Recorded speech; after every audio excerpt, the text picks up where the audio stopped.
जय हिंद दोस्तों। कैसे हैं आप सभी।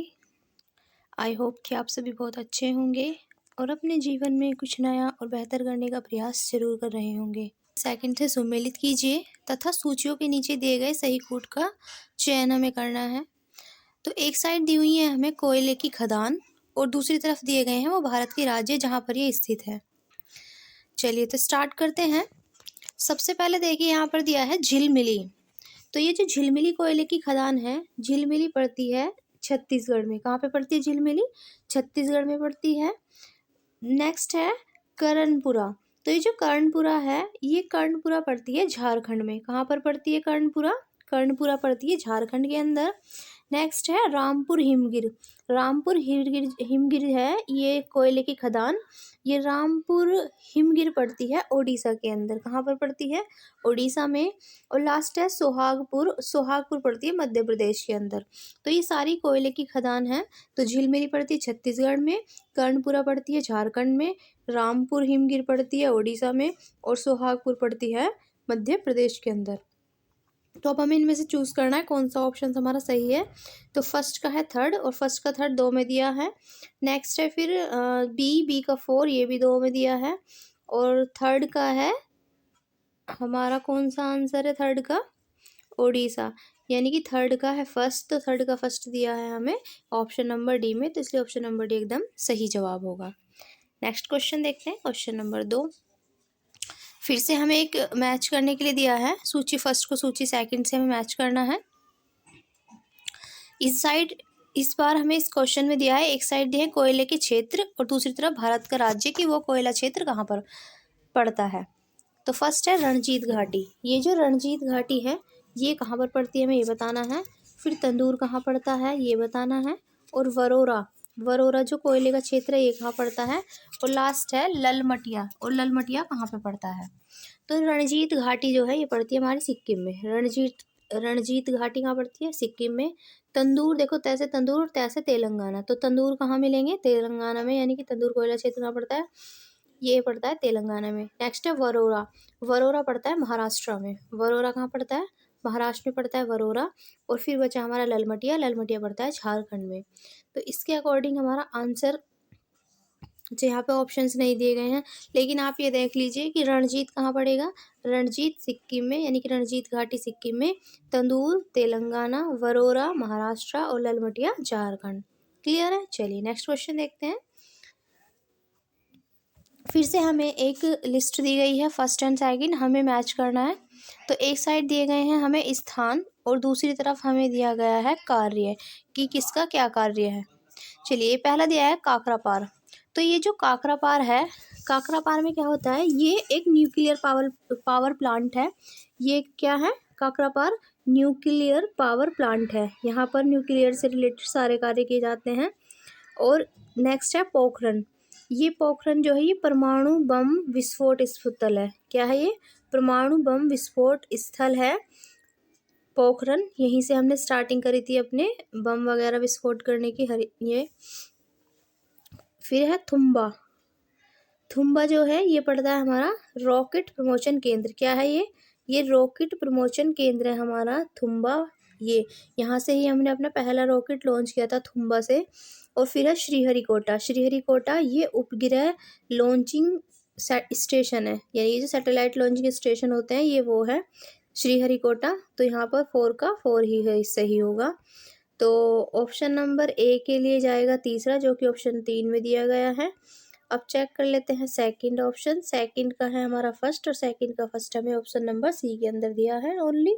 तो इसलिए ऑप्शन नंबर सी क्या होगा यहाँ पर सही जवाब होगा। तो काकरापार कहाँ पड़ता है? ये आपसे अलग अलग क्वेश्चन, ये 4 क्वेश्चन है यहाँ पे जो आपसे पूछे गए हैं एक क्वेश्चन के अंदर ही। काकरापार पूछ लेगा काकरापार कहाँ पर पड़ता है, या फिर ये पूछ लेगा काकरापार से किसके लिए फेमस है।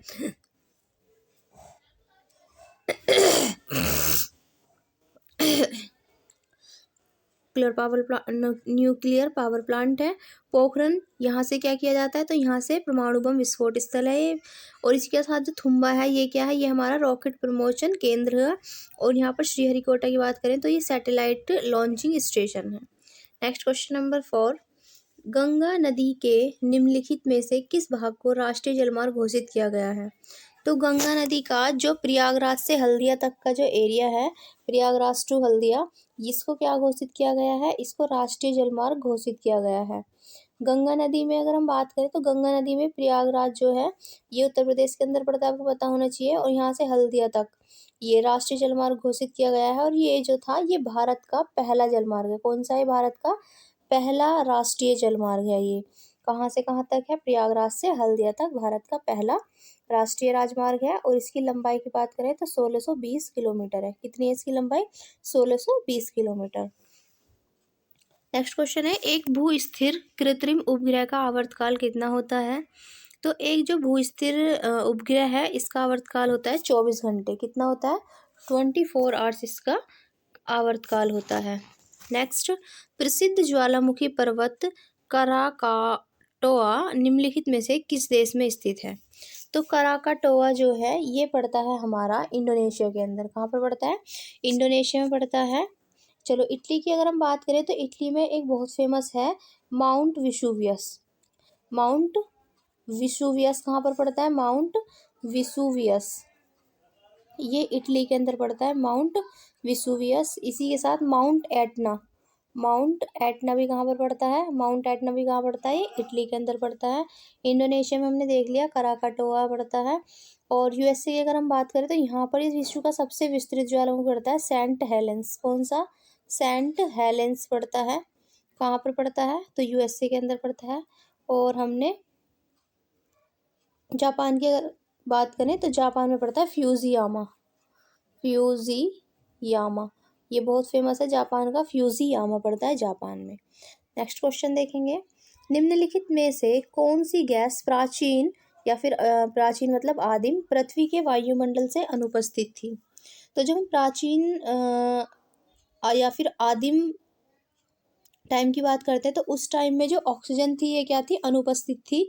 लेकिन पृथ्वी पर जैसे ही ऑक्सीजन उत्पन्न हुई या इस गैस की उपस्थिति जो हमारे पृथ्वी पर हुई, तब से क्या होने लग गया? जीव जंतुओं का विकास होना शुरू हो गया। तो आदिम काल में क्या हुआ करता था? यहाँ पर ऑक्सीजन की अनुपस्थिति हुआ करती थी पृथ्वी पर। नेक्स्ट क्वेश्चन है, प्रसिद्ध ज्वालामुखी पर्वत। अच्छा, ये तो हमारा नेक्स्ट क्वेश्चन, ये तो रिपीट हो गया, ये क्वेश्चन हम कर चुके हैं। नेक्स्ट क्वेश्चन है, निम्नलिखित में से कौन सा सही सुमेलित नहीं है?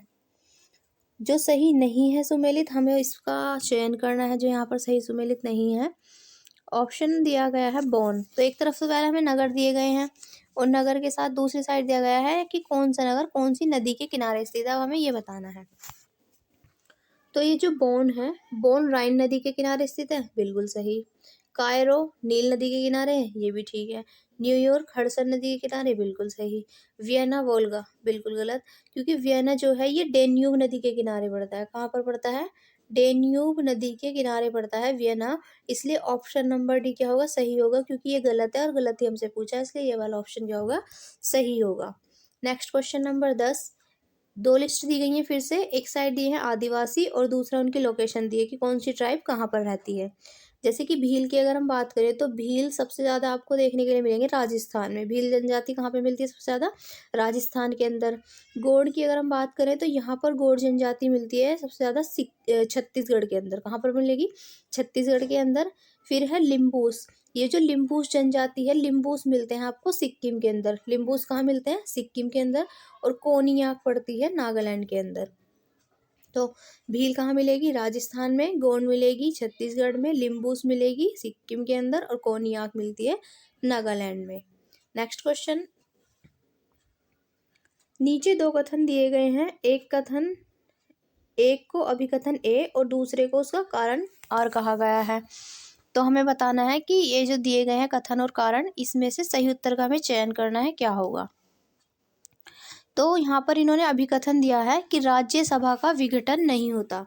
तो यहाँ पर जो इन्होंने अभिकथन दिया है ये भाई राज्यसभा का विघटन नहीं होता, यानी कि राज्यसभा कभी भी डिसॉल्व नहीं होती। तो अभिकथन तो एकदम करेक्ट है। फिर इन्होंने दिया है, रीजन क्या दिया है? उसके यथासंभव 1/3 सदस्य हर दूसरे वर्ष सेवानिवृत्त हो जाते हैं, बिल्कुल सही, ये भी सही है। यानी कि ना तो राज्यसभा का विघटन होता है और राज्यसभा के जो सदस्य होते हैं 1/3 सदस्य हर साल वो क्या होते रहते हैं? रिटायर होते रहते हैं हर 2 साल के अंदर। लेकिन एक बात और यहाँ पर होनी चाहिए थी कि वो 2 साल के अंदर रिटायर तो होते हैं और फिर 2 साल बाद ही मतलब उसी टाइम जितने रिटायर होते हैं उतने ही नए मेंबरों का चुनाव भी कर लिया जाता है। तो यहाँ पर ये दोनों दिए तो सही हैं, लेकिन ये जो आर है इसकी ठीक से व्याख्या नहीं करता। तो यहाँ पर ऑप्शन नंबर ए और आर दोनों सही हैं, पर ये जो आर है ये ए की ठीक से व्याख्या नहीं करता। तो हमें उस ऑप्शंस पे जाना है, वो कौन-सा होगा? पहला है ए और आर दोनों सही हैं और आर ए की सही व्याख्या करता है? नहीं। दूसरा है ए और आर दोनों सही हैं परंतु आर ए की सही व्याख्या नहीं करता। बिल्कुल, तो ऑप्शन नंबर बी क्या होगा? हमारा सही जवाब होगा। नेक्स्ट है, किसी राज्य के राज्यपाल संविधान के निम्नलिखित में से किस अनुच्छेद के अंतर्गत विधानमंडल के अवकाश के दौरान अध्यादेश जारी कर सकते हैं? चलिए, तो जिस तरह से राष्ट्रपति यानी कि प्रेसिडेंट के पास पावर होती है, अध्यादेश जारी करने की, ऐसे ही राज्य के अंदर जारी करने की अध्यादेश शक्ति होती है गवर्नर के पास। किसके पास होती है? गवर्नर के पास। गवर्नर क्या कर सकता है? वो अध्यादेश जारी कर सकता है।